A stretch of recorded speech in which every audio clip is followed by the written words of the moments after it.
I watched my husband cross the line with my son's girlfriend, and he had no idea I had slept with her first. Yes, you heard that right. Not years ago. Not once in a dream. 2 months ago, Jade, my son's 20-year-old girlfriend, kissed me in our kitchen while the lasagna was still in the oven. And I kissed her back. That kiss did not stay a secret for long, but I thought he would never find out. Until I walked into our guest bedroom one Thursday afternoon, and there they were, my husband Paul and Jade, wrapped up in each other like animals. I did not scream. I did not cry. I just stood there, wondering if I was the villain, or if we all were. But that is not even the worst part, because now I have to face my son and tell him everything. Before we go deeper into this story, I want to say a big thank you to everyone who has subscribed to this channel. You are the reason this storytelling journey keeps going. And for my new and returning viewers who have not yet hit that subscribe button, I truly cannot wait for you to join us. Your support fuels this channel and helps me bring more raw, real, and emotional stories to life. Be sure to like, comment, and share your thoughts down below. I love reading what you think, even when it stings. Now, let me take you back to where it all started. My name is Allison. I am 41 years old. I live in Minot, North Dakota, where the winters feel longer than some marriages. I've been married to Paul for 20 years. We were high school sweethearts, and for a while, we were the kind of couple people envied. We have one son, Thomas. He is 19, college freshman. Good kid, a little naive, but sweet in that way boys who still believe their parents are superheroes tend to be. He brought Jade home in January. She was 20, tall, poised, and unnervingly composed for someone so young. There was something about her eyes, like she had already lived 5 lives. Thomas adored her, and Paul seemed to like her well enough. Me? I should have hated her from the start, but I did not. Paul and I had not been right for years. Our marriage turned cold around year 12, but I stayed. For Thomas. For stability. For the image. Paul stopped seeing me. He stopped hearing me. I started to feel like wallpaper, something useful until it peels. Jade saw me. I mean, really saw me. It started small. Little comments when we were cooking together. Eye contact that lingered longer than it should have. She said I was beautiful. I laughed. Then she said it again. One night, after Thomas had gone out with friends and Paul was asleep, we stayed up talking in the kitchen. The kind of talking that makes you feel like your skin is listening. She asked me what I was like before I became a mother. I told her I did not remember. And then, she kissed me. I should have stopped her. I tried to stop her. But in that moment, I did not feel like Thomas' mother or Paul's wife. I felt like Allison, a woman, seen, desired, alive. What happened between us after that was not physical in the way most people think. It was emotional. We held each other. We confessed things. We flirted with something dangerous, and then crossed the line, more than once. And just when I thought it was over, when I thought I had buried it deep enough to forget, I came home early from a dentist appointment. I walked past the stairs, heard noises from the guest bedroom. I opened the door. Paul, Jade. Her legs around him like they had done this before. And they had. I shut the door quietly. I did not scream. I did not want them to know I saw. Because in that moment, I did not know who I hated more, him, her, or myself. But what haunted me most was not the betrayal. It was the way she looked at him. The same way she once looked at me. I did not speak to Paul for 3 days. Not a word. Not a glare. Not a passive-aggressive comment over dinner. I just went silent. It drove him insane. But that was the thing about silence. Once you learn to use it, it becomes louder than any scream. On the fourth morning, he followed me into the garage, still shirtless, coffee in hand. The nerve. "Allison," he said, trying to sound casual. "Are you okay?"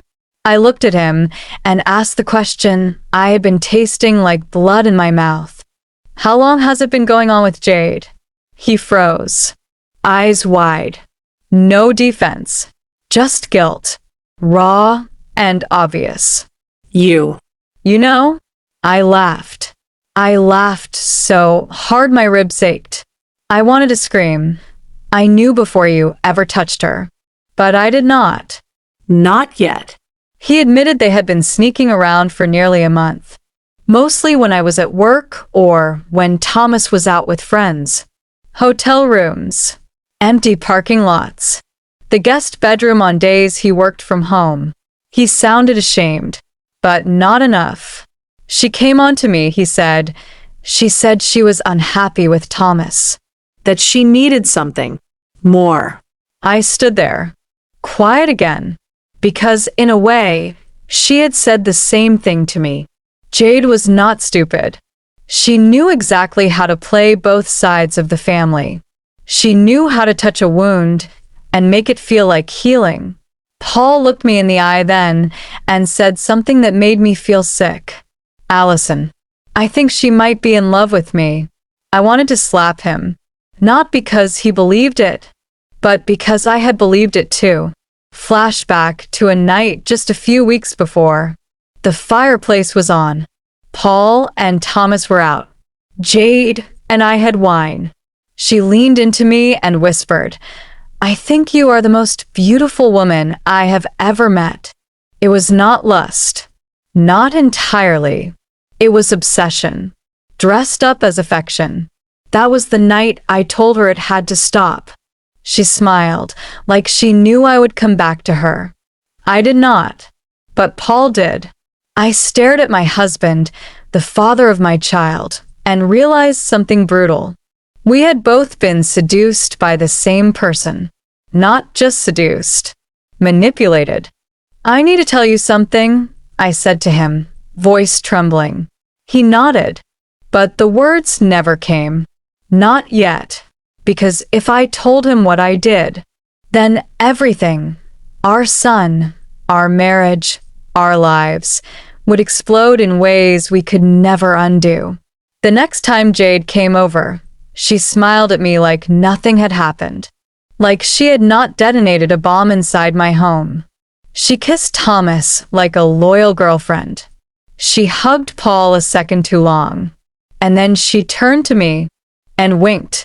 That wink said everything. She knew. That night, I stood in front of the bathroom mirror, gripping the edge of the sink so hard my fingers went numb. I stared into my reflection and whispered to myself, "You slept with her too." I finally said it out loud. Not to Paul, not to Jade, not to Thomas, to myself. And it hit me. She did not ruin us. We ruined ourselves. It was a Sunday. Quiet. Heavy. Thomas was in the backyard fixing the old grill, still believing he was building a future with a girl who had already burned us all to ash. I stood in the kitchen window, watching him, and I started to cry. Not the loud kind. The quiet kind that shakes your whole body and makes you wonder how you ever thought love was supposed to feel safe. I could not do it anymore. I could not pretend that Jade was just a bad apple. We were the tree. Paul and I sat Thomas down that evening. The moment he saw our faces, tight, pale, hollow, he knew something was wrong. "Is someone sick?" he asked. In a way, yes. What happened next felt like a slow-motion car crash. Paul started talking first, and I knew from his tone he was not going to spare him. He said it outright, that he had been seeing Jade behind his back, that it started small, that it was a mistake, that he was sorry. Thomas just blinked. "No," he whispered, like he was begging reality to change. That is not real." I am so sorry, son, Paul said. And then Thomas looked at me. Not him. Me. Like he was waiting for me to say it was not true. That I was still the mother he had trusted. I should have stayed quiet.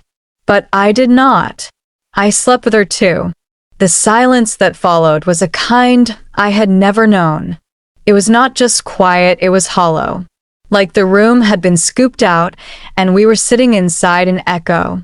Thomas stood up. He laughed. Just once. Then shook his head. No. No, Mom. You are joking, right? Tell me you are joking.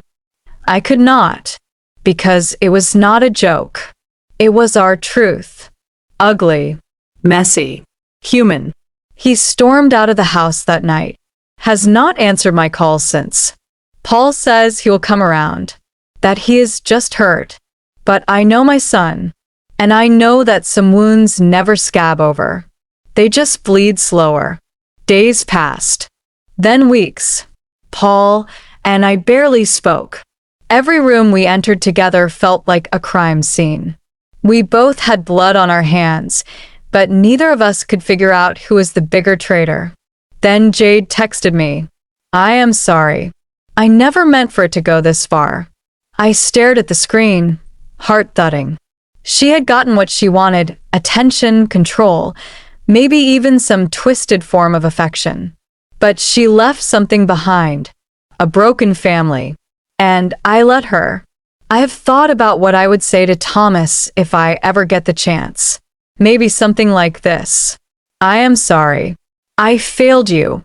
Not because I was weak, but because I was lost. And I let that girl become the map when I should have found my own way back. This whole thing started with loneliness. That aching, invisible monster that creeps into your bones when the people you love stop seeing you. I tried to fill it with something forbidden, and I lost more than I ever imagined. Jade did not ruin us. She just pulled the thread. We were already unraveling. The lesson? Infidelity does not always look like hotel rooms and lipstick on collars. Sometimes it starts with silence, with two people sleeping side by side but miles apart. And when you go looking for love in the wrong places, you often find the part of yourself you are most ashamed of. What do you think I should have done differently? Was telling Thomas the truth the right thing? Or did I just make it worse? I want to hear your thoughts. Share them in the comments. Do not forget to like, share, and subscribe to the channel if this story moved you in any way. Your support means the world. Until next time, stay human, stay honest, and never underestimate the weight of a secret.